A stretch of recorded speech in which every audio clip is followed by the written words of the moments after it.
Okay, now we will try to derive the relationships in this lesson.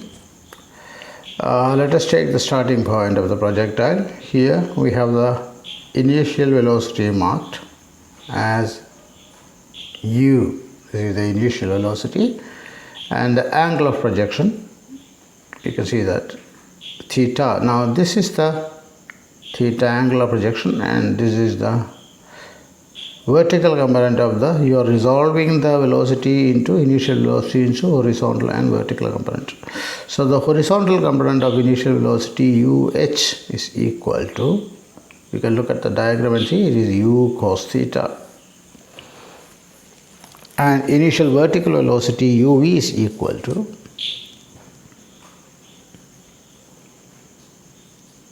u sin theta. So you got the initial vertical and initial horizontal velocities. Now the vertical velocity will be g at every point. You may write it as minus g if you want, because if you take the upward direction positive, then the g would be negative.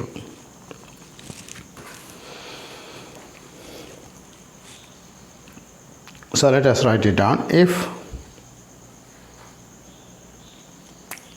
the initial velocity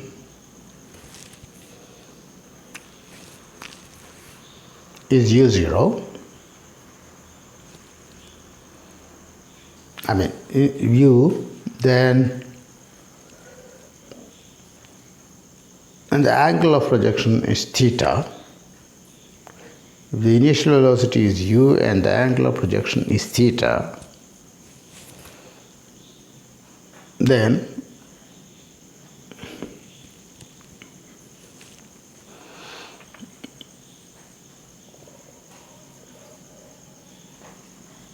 initial vertical velocity, vertical component of the initial velocity.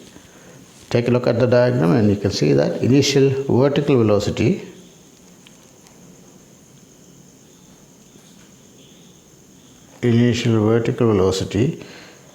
uv is equal to u sin theta. You can see it in the diagram. uv is equal to u sin theta. It's a vertical component of the initial velocity. Similarly, the vertical acceleration, it's always constant. Vertical acceleration,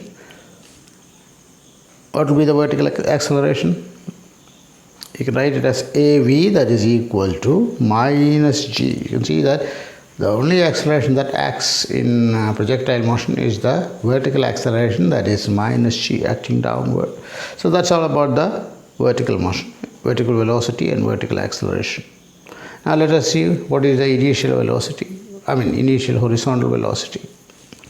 So the initial horizontal velocity, you take a look at the diagram, you can see that initial horizontal velocity UH is equal to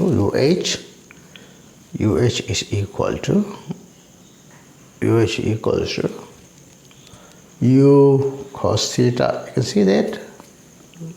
Alright. And horizontal acceleration. There is no horizontal acceleration. The body is only accelerating vertically. So horizontal acceleration is equal to 0. So you put the horizontal acceleration as well. Now we can work out the time to reach the peak height. How much time it would take to reach the peak height. You should realize that we take only the vertical motion in this case, because when the body reaches the peak height, its vertical velocity becomes 0. It will not go any further up. So you can use the equation v is equal to u plus at in this case, but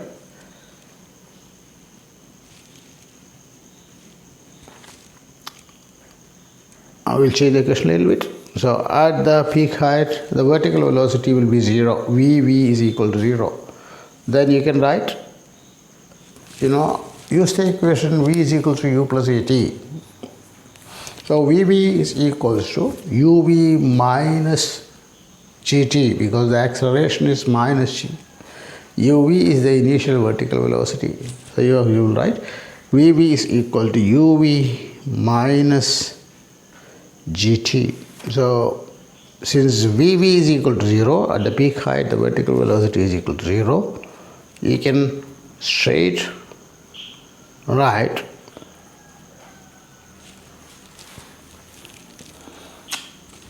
time to reach the peak height t is equal to uv upon g. So what is the uv value? You can see it in the diagram, uv is equals to u sin theta. So you will write u sin theta upon g. So this is the first equation. The time to reach the peak height is equals to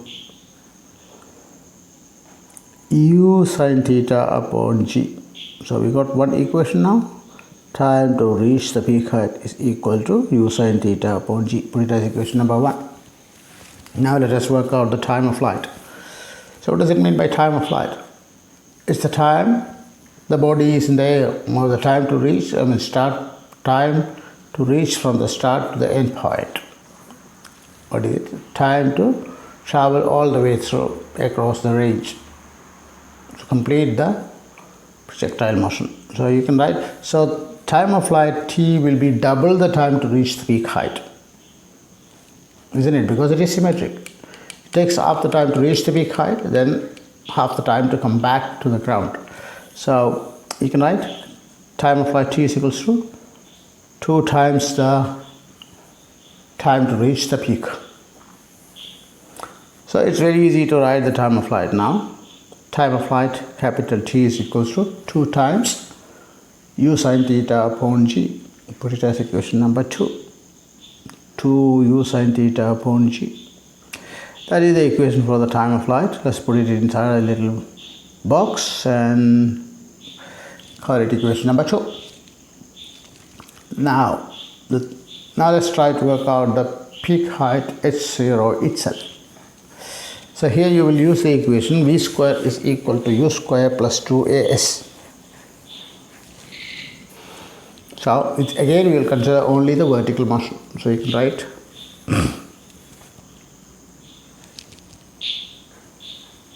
peak height h0, we are going to work it out. You can write the equation vv square is equal to uv square minus 2gh0. Of course, vv square is equal to 0 because at the peak height vertical velocity is equal to 0. So you can write 0 is equal to, what is uv square? uv is equal to u sin theta. So uv square is equal to u square sin square theta minus 2gh0. Therefore